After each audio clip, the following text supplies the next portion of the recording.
Hey, boys and girls. So, this week we're going to be talking about Thanksgiving.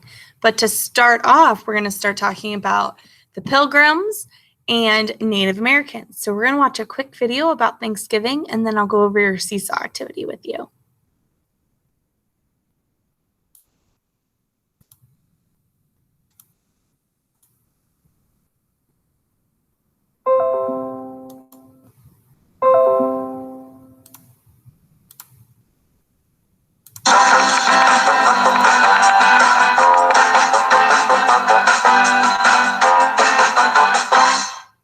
To celebrate Thanksgiving, the class is sharing what we're thankful for.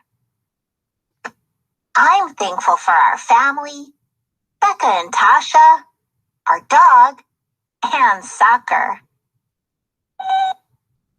Thanksgiving is a holiday when family and friends celebrate over a feast or a big meal. It's a time to be thankful and appreciate each other. Good question, Moby. To understand why we celebrate Thanksgiving, you first need to know about the Wampanoag, a group of Native people. Who are the Wampanoag? The Wampanoag are made up of different tribes. For thousands of years, they've lived in the area that is now Massachusetts and Rhode Island. When Europeans arrived in the 1500s, the tribes traded with them. Then, the Europeans forced some Wampanoag men into slavery. One of the men was Tisquantum, who was also known as Squanto. You're right, Moby. It was a tough time for the Wampanoag, and things got even tougher. The European explorers brought a disease that the native people couldn't cure. Many Wampanoag got sick, and over half of the population died. Then, in 1620, a ship called the Mayflower arrived on Wampanoag lands. The people on board were from England, and they had left their homes to settle in America.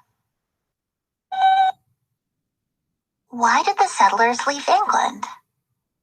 In the early 1600s, a group of people in England disagreed with the church and the government.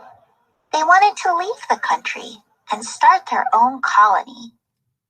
A colony is a place where people settle far from home. There was already a colony in America called Jamestown, in what is now Virginia, so they headed that way. They sailed on the Mayflower and landed in a place they called Plymouth. It's in the area that is now Massachusetts. Today we call these settlers Pilgrims. Well, they didn't really dress that way, Moby.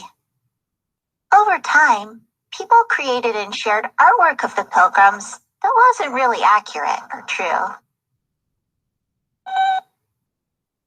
What happened when the Pilgrims landed in Plymouth?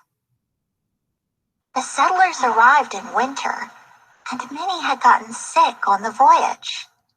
They were cold, tired, and unprepared for the weather. They didn't have enough food, so they stole from a Wampanoag storage pit.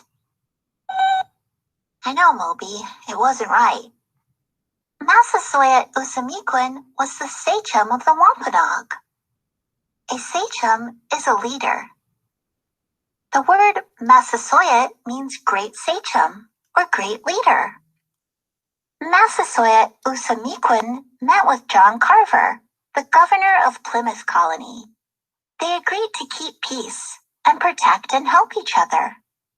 Squanto, the Wampanoag who was forced into slavery, had made his way back home. He spoke English and taught the Pilgrims how to grow crops. He also showed them around the area. One day, the Wampanoag heard loud noises coming from the Plymouth colony. Massasoit Usamiquin and a large group of men went to see if the settlers needed help. Turns out, they were having a feast to celebrate the harvest. The Wampanoag and the settlers decided to join together, but there wasn't enough food.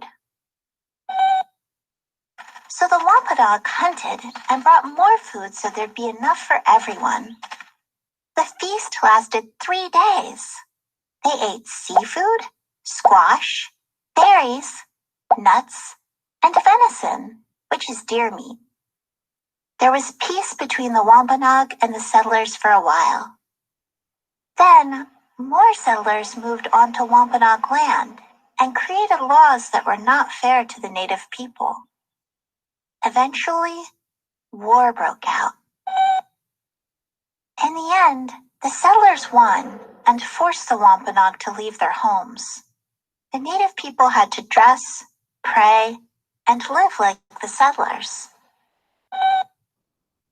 Over time, people began a tradition of sharing a big meal in the fall, similar to the one had by the Wampanoag and Pilgrims.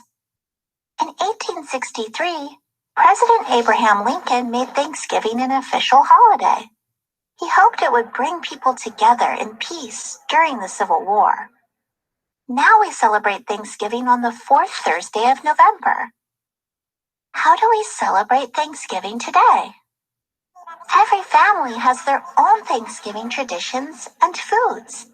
A lot of families eat turkey and stuffing, mashed potatoes, green beans, and pumpkin pie. But each family is different. Americans come from all over the world, and many families share food from their cultures to celebrate Thanksgiving. Rosie's family is from Guatemala, and they always eat tamales on Thanksgiving. Priscilla is from the Philippines, and their feast includes lumpia, a roll filled with meat and vegetables. No matter what people eat, Thanksgiving is about spending time together. It's also a time to remember our past. Today, the Wampanoag and Native people across the country gather on Thanksgiving to remember their ancestors and the challenges they faced. It's just as important to understand our history as it is to appreciate all the important things in our lives. What are you thankful for, Moby?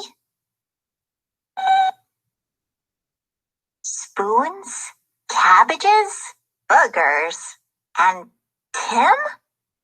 Tim? But what about me? Or Grandpa? Or Mia? Hey, Moby, ready to go out and play? Oh, hi, Annie.